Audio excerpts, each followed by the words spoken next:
no puede mandarte al ejército de Estados Unidos o los portaaviones para que se lleven a Lorenzetti y a los demás, este, y a los demás miembros de la corte. No pueden hacer eso. Entonces, eso quiere decir que no tiene poder de policía, no tiene forma de imponer por la fuerza, como sí tienen los estados, para eso tienen a las policías, imponer por la fuerza la sanción o el cumplimiento de la sanción. Lo que sí tiene es un poder de condena simbólico. Por ejemplo, el Estado argentino en los últimos años recibió muchas condenas por violaciones a los derechos humanos. En el caso de las tribus de, de Catamarca, del Chaco, ¿no? Algunas comunidades huichi cuyos derechos humanos fueron violados por el Estado provincial en algunos casos, o por fuerzas nacionales en otros casos. Se demostró que hubo violaciones a los derechos humanos y la Corte Interamericana de Derechos Humanos dictó sentencia, condenó al Estado argentino por violaciones a los derechos humanos contra la comunidad Huichi, en este caso y en este otro caso, bien documentados, y se comunica internacionalmente. Entonces es, digamos, una mancha simbólica, si se quiere, o una condena simbólica, pero no tiene poder de policía, no es que nadie va a ir preso. Tampoco se va a anular el fallo de la Corte del día de ayer, aunque reciba la condena de la Corte Interamericana. Lo que pasa que reciba la condena de la Corte Interamericana, y es una mancha para esos jueces también, ¿no? Para los jueces de la Corte local. Hay otro mecanismo que es el más práctico, que es el juicio político. De hecho, la Corte Suprema de Justicia que había durante el gobierno de Menem eh, sobreseyó, es decir, dictó la inocencia en delitos muy graves de Franco y de Mauricio Macri, que en ese momento no estaban en la política, eran empresarios. Pero, por ejemplo, muchos de ustedes son de Morón, ¿se acuerdan de las cloacas de Rousselot? Sí, profe, ¿Escucharon yo hablar me de las cloacas de demoro. Rousselot? Lo pusieron Claro, recién el bueno, año pasado. Y el Y claro, asfalto, supuestamente las cloacas figuraba y el asfalto. que estaban hechas y que el claro, asfalto de la casa de mi vieja ya estaba asfaltado claro. y cosa que no es así. Mm. En los 90, Rousselot le pagó a empresas para que hagan esas obras. Las empresas eran las de Macri, casualmente. Y nunca las hizo, se robó toda la plata Macri. Por eso cuando dicen él con su plata puede hacer lo que quiera, eso de que su plata es relativo. Se robó la plata del municipio, o sea, cobró y nunca hizo la obra. Entonces se les hizo juicio. El único que fue preso fue el político, y el empresario nunca, rara vez va preso. El político sí. No digo que el político no debe ir preso si cometió actos de corrupción, pero Rousselot fue preso, y la otra parte, que fue el que cometió el delito, Rousselot fue preso creo que por cohecho, por participar, pero el que cometió la falta, la parte más grave de la falta, que fueron las empresas de Franco y Mauricio, fueron absueltas. ¿Y qué pasó? Fueron condenados en distintas instancias, fueron condenados con prueba. También fueron acusados de otros delitos. Por ejemplo, ahora está con el tema del correo, también estaba el delito de Pero esa contrabando plata de vuelve partes al sensibles. Estado o no. No, Está en no, Panamá, olvídate. están paraísos fiscales. Los tienen Lo Pero no mismo, hay prohibidos. lo mismo que manera, o sea, Rousselot. no hay manera de que vuelva, o sea, no hay No, manera. Y con leyes, que Argentina jamás lo va Digamos a que buscar. con Lo leyes. mismo que pasó Hubo con leyes de Rousselot. blanqueo para que... Fue pero el preso, tema es que, pero quedó bien parado, profe. Si él bueno, pagó, él se llevó el pero chasco de tiene que estar no nos, preso, eso no fue nos pago. quedemos en el ejemplo de Rousselot o de Macri. No, no, yo La no tengo cuestión ningún es que, ejemplo, pero sé, la sé cuestión cómo es viene. que Macri fue condenado, los dos Macri, padre e hijo, fueron condenados en jueces por distintas instancias, tenían que ir presos, apelan, ya en ese momento tenían amigos, tenían la práctica de tener jueces amigos, y cuando llegan a la Corte Suprema del gobierno de Menem, la Corte Suprema, como tenían vínculos ilícitos, de amistad, no deberían haberse excusado. Bueno, cuestión que los absuelven de culpa, los sobreseen, cuando estaban todas las pruebas. Y por haber sobreseído a Mauricio y a Franco Macri, el Congreso le hizo un juicio político a esa Corte Suprema, y fueron destituidos todos esos jueces. O sea que el mecanismo que tiene la democracia es el juicio político para la destitución de jueces. Ustedes imagínense que si los jueces de la corte menemista fueron destituidos por favorecer a empresarios que deberían haber ido presos, bueno, justo después uno de ellos fue presidente y nos hizo mucho daño con sus políticas públicas, pero podría no haber sido ese el caso. Pero fueron destituidos, con cuánto más razón jueces de una Corte Suprema que desautorizan a un gobierno a tomar medidas sanitarias, el daño que hacen.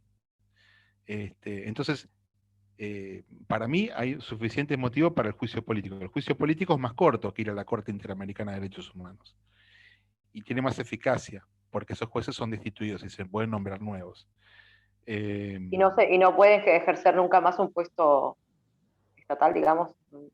No conozco exactamente la jurisprudencia. Yo creo que no. Después de la destitución creo que no. Cuando hay condena en el juicio político. Ese es otro mecanismo. Y el tercer mecanismo, que no es institucional, que es político, es la movilización popular. Lo que pasa es que ahora estamos en medio de una pandemia. Entonces es difícil salir a la calle de forma masiva. Pero si ustedes recuerdan, creo que fue el año 2017 o 2018, creo que fue el 2017, no recuerdo si fue el 17 o el 18, que también hubo un fallo de la Corte, de esta Corte, la misma que ahora, la misma que del fallo de ayer, donde beneficiaban a genocidas que habían sido condenados por delitos de lesa humanidad en la última dictadura, o sea, exmilitares genocidas, les permitían que se acogieran al beneficio del 2x1. El beneficio del 2x1, sí, chicos, si tienen problemas pueden apagar la cámara, si alguien tiene problemas con batería y eso. El beneficio del 2x1 es para aquellos presos que han estado sin condena muchos años en la cárcel. Entonces, hasta que la justicia no determina que vos sos culpable, vos sos inocente. Hay que demostrar tu culpabilidad para que estés preso. Pero la verdad o la realidad es que hay muchas personas que están presas de forma preventiva sin condena. Entonces, si después a esas personas se las condena, la justicia los encuentra culpables, pero ya habían estado presos, habían estado en la cárcel 10 años, entonces les hace un beneficio de reducción de la pena. Por cada año que estuvieron presos sin condena, se reduce, por cada 2 años que estuvieron presos sin condena, se les reduce un año después de la condena. Quiere decir que si la condena es a 18 años, pero recién lo condenan en el año 10 de su presidio, Sí. en vez de cumplir 8 años más, cumple 4 años más. Ese es el famoso 2x1. Para compensar un poco el hecho de haber estado 10 años preso sin saber si sos culpable o inocente. Ese es un beneficio para compensar las inequidades de la justicia, los tiempos lentos de la justicia, que hacen que muchas personas estén presas quizás siendo inocentes, ¿no? Entonces, es un beneficio que se aplica a los presos comunes, pero no se puede aplicar a los presos por delitos de lesa humanidad. La Corte Suprema, hace 3 años, dijo que el beneficio de 2x1 también aplicaba a los militares genocidas condenados por delitos de lesa humanidad. Y en ese caso ya había cumplido, se le reduce la pena y salía en libertad uno de los peores genocidas que tuvo la dictadura, que vivía en el barrio de Caballito, me acuerdo, en la calle de Bertrés. Y bueno, frente a ese fallo, no se fue a la Corte Interamericana de Derechos Humanos, ni se hizo juicio político. ¿Qué hizo? Los organismos de derechos humanos dijeron, con delitos de lesa humanidad, con genocidas, no hay beneficio. Salió toda la población, una parte importante de la población, a la Plaza de Mayo, fue el día del pañuelazo blanco. Creo que llegó a haber, yo también estuve ese día, creo que llegó a haber 600.000 personas en la Plaza de Mayo. Entonces, frente a esa presión popular, la Corte dio marcha atrás y después sacó sacó otro fallo que interpretaba el fallo anterior porque no se podían desdecir, y entonces dijeron que se tenía que interpretar de otro modo, y después incluso en negociaciones con el Parlamento se impulsó una ley que interpretaba ese fallo de la Corte y decía que no aplicaba para delitos de lesa humanidad. Entonces, eso muestra cómo también la política,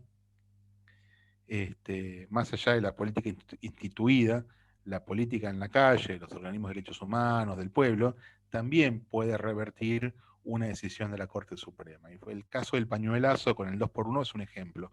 Un ejemplo de hace poquitos años atrás. Lo que pasa con en medio de una pandemia es más difícil salir a la calle. Pero el fallo de ayer tiene características golpistas, te digo, porque son atribuciones que no le corresponden a la Corte esas. No le corresponde la facultad de decir cuáles son las medidas sanitarias que se pueden o no se pueden aplicar. Eso no le corresponde a la Corte.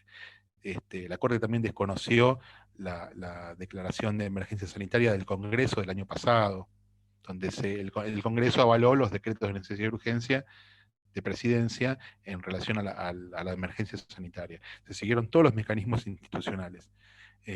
Fueron los DNU aprobados por el Congreso, tuvieron después entonces el estatus de una ley. Y ahora la Corte desconoció eso y también desconoce las facultades del gobierno, del Poder Ejecutivo, para tomar o ejecutar política sanitaria.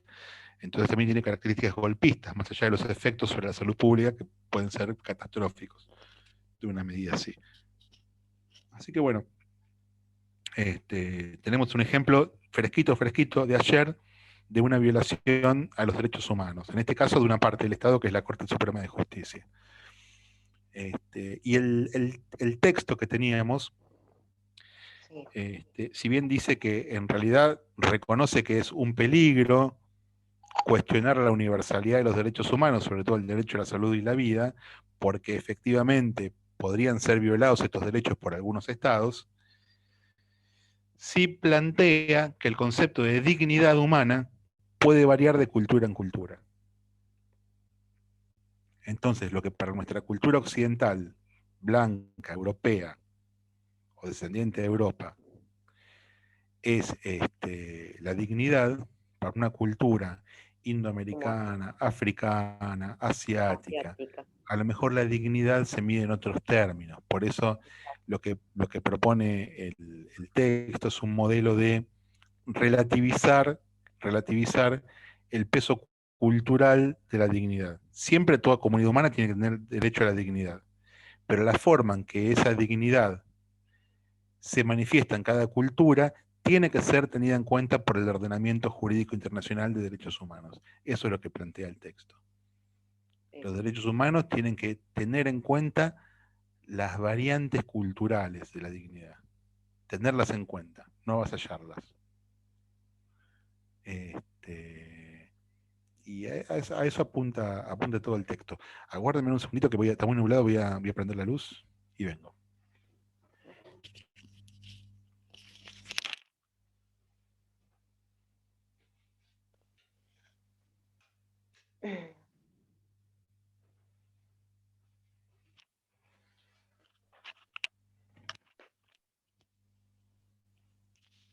Ahora bien, es indudable que en el fallo de la Corte de ayer, el concepto del derecho humano a la salud y a la vida,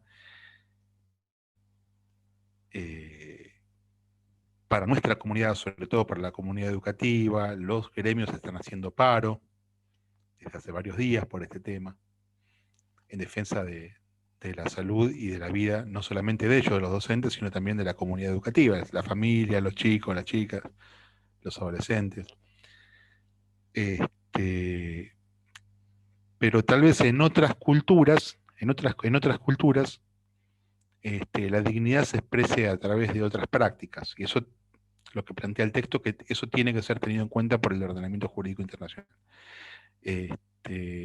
Claro, como dice que en las sociedades asiáticas la sociedad se sostiene sobre la base de las obligaciones y no sobre la base de los derechos. Además las obligaciones, también los derechos, pero no solo los derechos. Claro. Vos fíjate que la forma en que se combatió la pandemia en los países asiáticos fue claro, muy... pero esa... perdón. Eso lo hablábamos, Lore, claro, la semana pasada, ¿no? Claro, que esa obligación no es para ellos una obligación, sino es un bien común. No es una imposición. Claro, no es una imposición, sino es un bien común para todos. O sea, no lo toman como te impongo, te obligo a, como un régimen dictatorial, sino que Exacto. es el bien común, eso, o sea, Vos ya viene con fijate, ellos. Vos fíjate que los liberales o estos nuevos libertarios payasos que salen en la televisión, que hay en nuestro país, pero tienen algunos seguidores jóvenes que son libertarios, pero con la tarjeta de crédito de la mamá. Clase media, clase media alta, está lleno eso, ¿no? Está lleno, Sí. está lleno. Son muy libres con la tarjeta de crédito de papá y mamá. Con el iPhone nuevo. Sí, ellos dicen el Estado no puede tomar medidas sanitarias porque está violando mi libertad. Muy loco, ¿no? Aparte de una pandemia, se nota que mis actos repercuten sobre la salud no solamente mía, sino también de otros. Entonces yo no tengo libertad de contagiar a otros. Esa libertad no la tengo. La libertad no es hacer lo que uno quiere, el capricho, porque si no confundir libertad con capricho. Estos libertarios creen que la libertad es sinónimo de capricho. Pero fíjate que en Asia no ocurre eso. Las grandes resistencias que hubo a la autoridad estatal, que fue capitalizada por los partidos de derecha, también ayer en España, ganó la derecha en Madrid, hay como un movimiento mundial en todo Occidente, de una nueva derecha que apela al concepto de libertad, que antes las izquierdas y los pueblos oprimidos apelaban al concepto de libertad para luchar contra el opresor. Ahora es la derecha, los opresores están apelando al concepto de libertad. ¿Por qué? Porque quieren que el Estado se retire para que el mercado sea el único instrumento para distribuir bienes. Entonces el que tiene dinero puede acceder a los bienes y a los servicios, y la mayoría de la población, la mayoría de los trabajadores, que no les alcanza el salario, o las personas desempleadas, no tienen entonces derecho a acceder a ningún bien, ni a la salud, ni a la educación, ni al alimento, a nada. O sea, empresarios. Exactamente. Y los empresarios ven como un ataque a su libertad que el Estado les ponga reglas, que les ponga normas. Estos son los famosos libertarios. Es el opresor usando la idea de libertad a su favor. Bueno, eso también está sucediendo en España, eso les quería comentar. Pero fíjense que esto que hace la derecha en Occidente y estos libertarios con la tarjeta de crédito de papá, que hay en nuestro país, no existen o no tienen la misma fuerza estos movimientos en Asia. Y no importa si estamos hablando de un país capitalista o un país gobernado por un partido. Tanto China como Corea del Sur, un gobierno comunista o un gobierno liberal, tuvieron éxito en la imposición a la población de medidas sanitarias. La población obedeció. Más allá de que los gobiernos fueran liberales o fueran comunistas o socialistas, no interesa. La cultura que tienen los países asiáticos es de colaborar al bien común. Y cuando el Estado dicta normas sanitarias, las cumplen porque saben que están aportando el bien común. En ese sentido tienen en cuenta sus obligaciones. Eso tiene una cultura muy diferente porque la filosofía de Oriente es distinta. Tuvieron un filósofo muy influyente, contemporáneo a Platón, digamos, es el equivalente a Platón o Aristóteles en nuestra cultura occidental, porque también es del siglo V antes de Cristo, que fue Confucio, el gran filósofo de China. Y Confucio, uno de los temas de Confucio, igual que Aristóteles, era el bien común, el bien de la comunidad. Pero en Oriente caló más esa filosofía que en Occidente. En Occidente se impuso el liberalismo. Y en Oriente no se impuso el liberalismo con esa fuerza. El confucianismo sigue teniendo todavía mucha vigencia. Entonces eso generó una cultura del respeto a lo público, del respeto a la autoridad, sobre todo cuando hay una autoridad razonable, no autoritaria, una autoridad racional, como en una pandemia es racional que los estados tomen medidas de cuidado, ¿no? Y no se le ocurriría a una Corte Suprema en un país asiático fallar en contra de las medidas sanitarias de ese gobierno, del gobierno de ese país. Eso solamente ocurre aquí, por la influencia del liberalismo o del neoliberalismo, que también penetró en la Corte. Y sí, estamos en presencia de un golpe blando. ¿Mm?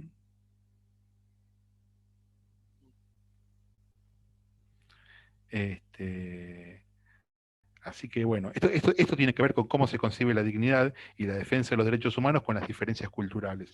Yo me fui un poquito, me salteé, no estamos yendo en orden, pero como ayer sucedió esto, profe, a nosotros quería tenerlo nos como tocó, ejemplo. claro, a nosotros, por ejemplo, nos tocó la pregunta 4, es la que difieren los diferentes, o sea, a nosotros nos tocó la diferencia que hay entre las Europa, Asia, África. Indoamericana, por ejemplo, Y África. y África. ¿Cómo quieren? ¿Quieren que sigamos un orden o quieren ir contestando a medida que tienen? Mejor el mejor seguimos orden, un profe. orden, sí, el ¿Lo orden, hacemos el ¿Lo orden. hacemos en orden? Sí. Bueno. ¿Quién tenía la 1? ¿O quiénes? ¿Quiénes tenían la 1? Yo tengo la 1, pero como le dije, no sé si está bien. Se la voy a decir y usted dígame si Sí, está bien o no. te digo una cosa, Estela. Estamos Sí. para aprender, así que si te equivocas, corregimos en clase, vos corregís en tu cuaderno y tenés derecho a equivocarte, no te Perfecto. aflijas. Bueno, Dale. bueno, la que nos tocó a nosotros es describa las características de la concepción universal de los derechos humanos. La concepción que de sí mismo tienen los seres humanos está condicionada por la memoria, la cultura y la historia colectiva particular en que cada hombre y mujer está arraizado. Las características de esta concepción universal de los derechos humanos son indivisible, intransferible, universales, inalienable y innato. Innatos, Puse, sí. sí. Indivisible, porque estos derechos son indispensables para el respeto de la dignidad humana y el desarrollo de las personas. Intransferible, porque estos derechos pertenecen a cada persona y no se pueden transferir a otra. Innatismo, porque estos derechos son innatos, los poseemos desde el mismo momento del nacimiento. Inalienables, porque son derechos que no pueden ser negados por ningún régimen. Después también saqué algo del texto que usted nos envió. Esto lo saqué un poco de lo y universales que usted... también. Sí, ¿no dije universales? Ah, no lo puse. Tiene razón. ¿Y universales? ¿Qué quiere decir que Saqué son un poco universales? saqué un poco de lo que usted había hablado en clase y un poco del texto. Después también dice que son pluralistas jurídicos, porque estos derechos coexisten en un área geográfica que abarca a los pueblos de América, en un plano de igualdad, respeto y coordinación. Después saqué otra cosa también de lo que usted había dicho, que lo que acababan de hablar también recién. La concepción de la dignidad humana no es universal, porque cada pueblo es diferente, en diferentes épocas históricas. Tienen diferentes conceptos de lo que es la dignidad humana. Una cuestión, Estela, está bien, la primera parte está bien. Esto ya es parte de otra cosa, otra pregunta, sí, pero esta es la crítica a la concepción universal. Lo que venías describiendo como inalienable, innata, ¿no? Sí. Y universal es correcto. Eso es lo que pregunta el punto 1. Las características de la concepción universalista de los derechos humanos. Te faltó poner que son universales. ¿Qué quiere decir que son universales? Que valen para cualquier cultura en cualquier época histórica. Perfecto. Cualquier ser humano de cualquier cultura y de cualquier época tiene los mismos derechos humanos. Eso quiere decir que son universales. Gracias, profe. Profe, y que tampoco importa la religión, religión, el la sexo, la cultura y nada. nada de eso. Eso va dentro de la pregunta 1. Exactamente, eso dentro de la Perfecto. pregunta 1. Esa es la concepción universal, que es la vigente en la actualidad. Es la vigente. Después hay se desprende de esa concepción de los derechos humanos una concepción del individuo, una concepción universal del individuo. ¿Quién tenía la pregunta 2 o quiénes tenían la pregunta 2?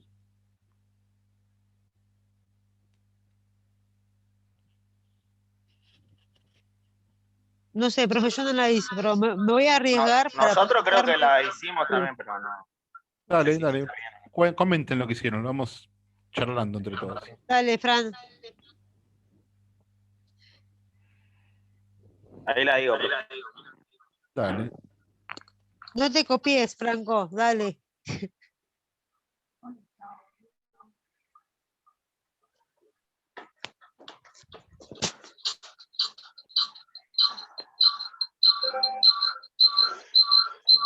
Micrófonos. Gracias. Pusimos en la En la concepción universal del individuo se puede apreciar que es un ser independiente con superioridad y anterioridad frente a la estructura estatal, o a cualquier tipo de grupo o asociación humana y a los contextos donde dicho individuo se desarrolla. Decimos que la sociedad es una sumatoria de hombres libres. Eso pusimos Bien. como...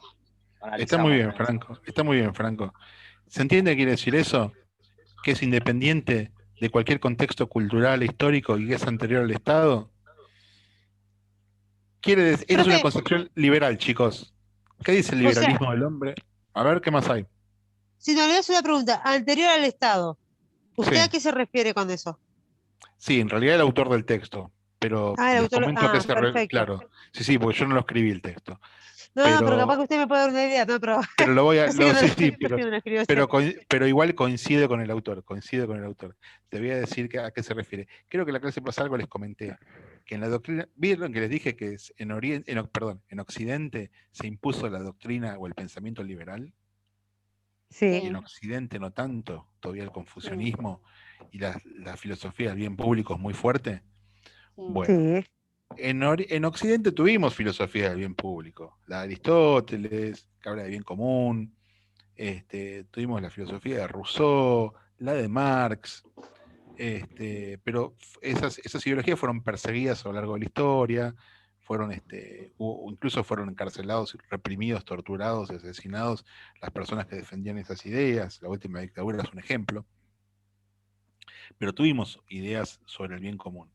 Lo que pasa es que se impuso el liberalismo.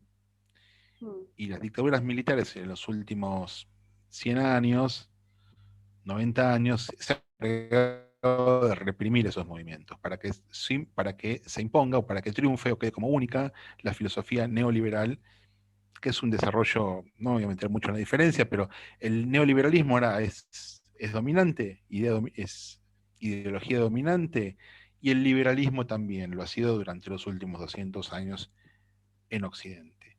Y el liberalismo tiene un postulado filosófico que es incomprobable, que nunca ha podido ser comprobado históricamente, sencillamente porque nunca existió eso, que dice que los individuos existían en estado de naturaleza. ¿Se acuerdan que yo lo expliqué la vez pasada?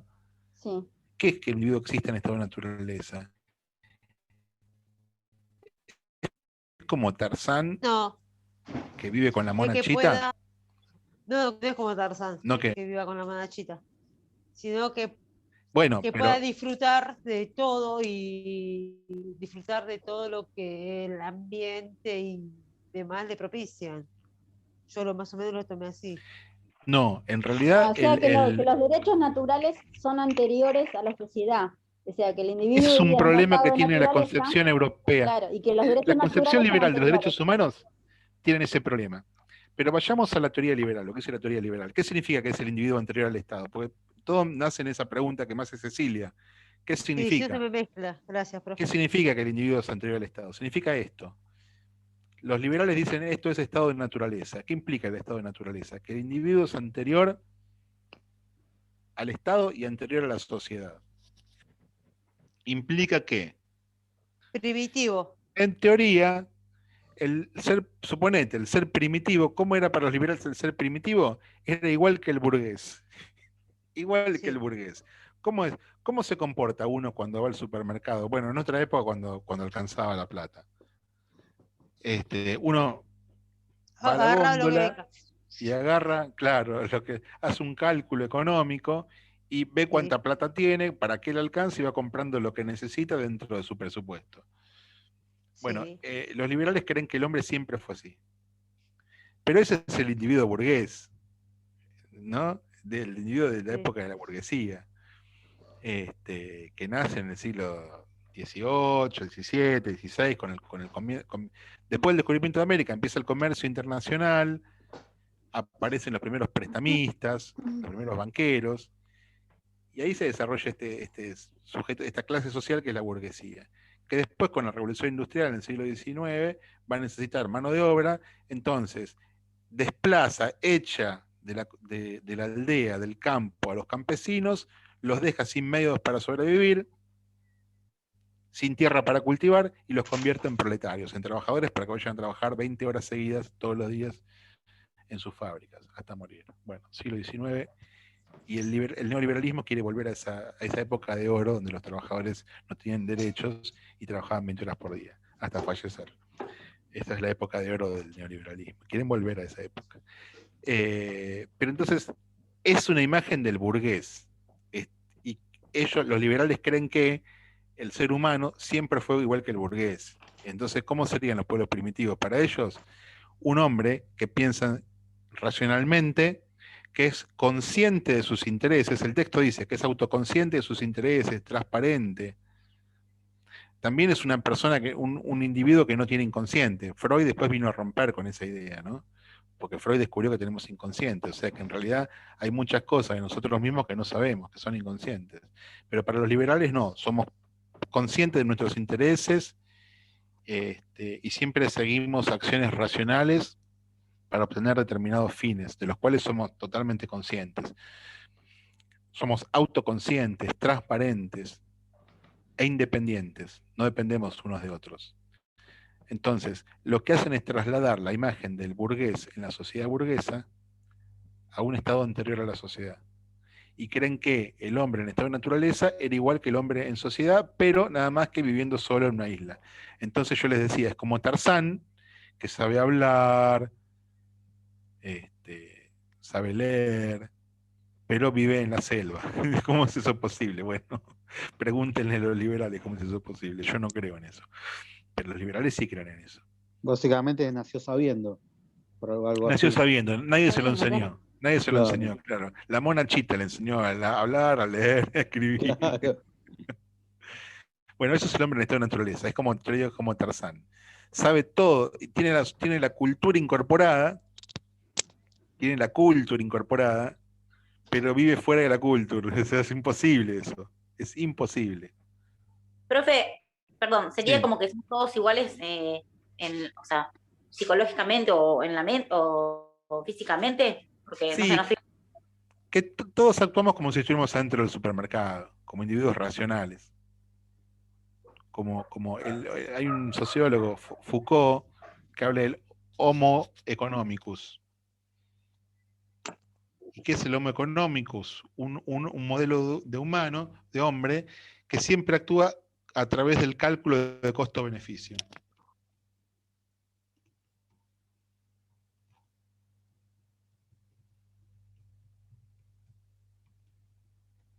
El Homo economicus es un modelo de hombre que se supone que siempre actúa haciendo cálculos de costo-beneficio. Se va a cortar en cualquier momento, Martín. Dale. Volvemos a entrar cuando se corta. Los liberales creen que el hombre siempre fue homus economicus, que siempre fue un ser racional, consciente de sí mismo, transparente, autoconsciente, que conoce sus intereses y que para lograr sus fines actúa de acuerdo a un cálculo de costo-beneficio, como un hombre de mercado, como un hombre de negocios. Y que esto lo aprendió solo. Porque, o sea, sí, se lo enseñó la monachita. Que esto lo aprendió solo porque es natural. Lo aprendió solo, porque es naturaleza. Porque ¿cuál es la finalidad de esta filosofía, que no ha sido demostrada históricamente porque nunca existió un hombre así en estado de naturaleza? Siempre el hombre es un ser social, siempre vivió en comunidad, nunca aislado, como la mona Tarzán o Robinson Crusoe. ¿Cuál es la finalidad de esta filosofía? Es defender la idea de la propiedad privada como algo natural, no como algo social. Porque si decimos que la propiedad privada de los medios de producción, no tu bicicleta, tu casa, la propiedad privada de las grandes empresas, de las fábricas, ¿no? La propiedad privada de los medios de producción es algo natural para el liberalismo. Tan natural como los órganos físicos, tan natural como el hígado, el vaso o el pulmón. Si yo tengo un pulmón, un hígado, un vaso y un holding de empresas. ¿No? Y eso es re natural, igual que... Pero algo pasó, profe, porque yo tengo un hígado, un vaso y no tengo una empresa. Y bueno, somos de... Algo pasó en la repartija que salió mal. Hay errores en no te esforzaste lo suficiente, dicen los yo no llegué a nacer Jane. O sea, ni la mona anchita. Yo no tengo ni a la mona anchita. Pasa la idea que esto sea para unos pocos. Exactamente, y naturalizarlo, de que esto sea natural. Claro. Porque si eso es natural, natural, lo tome como algo natural y siga todo su curso. No es producto del orden social para ellos. Porque si admiten que es producto del orden social, bueno, entonces podríamos cambiar el orden social. Claro. Y esa empresa ser colectiva, ser social, no ser de Roca, de Macri o de cualquier otro gran empresario. Claro. ¿Entiendes? Entonces, bueno, ¿qué pasa? Acá hay un problemita, porque quedan 2 minutos. Cuando se corte volvemos a entrar al mismo link.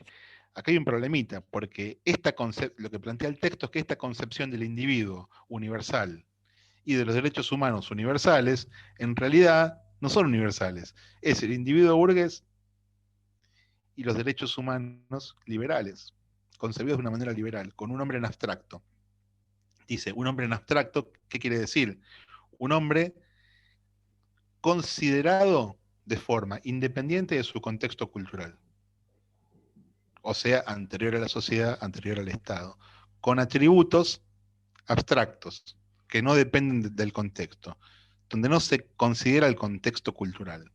Entonces, este es el problema del modelo universal liberal de los derechos humanos. Es la proyección del individuo liberal burgués a toda la historia, hecho universal. Entonces se va a pensar que en todas las épocas y en todas las culturas el hombre fue siempre igual, y no, en realidad es el modelo de burgués, que es la imagen que tiene la burguesía sobre sí misma. Es la imagen que tiene la burguesía sobre sí misma. Proyectada a unos vivos bárbaros, todas las un culturas. derecho adquirido. Claro. Así sí sirve. ¿Se va entendiendo? Sí.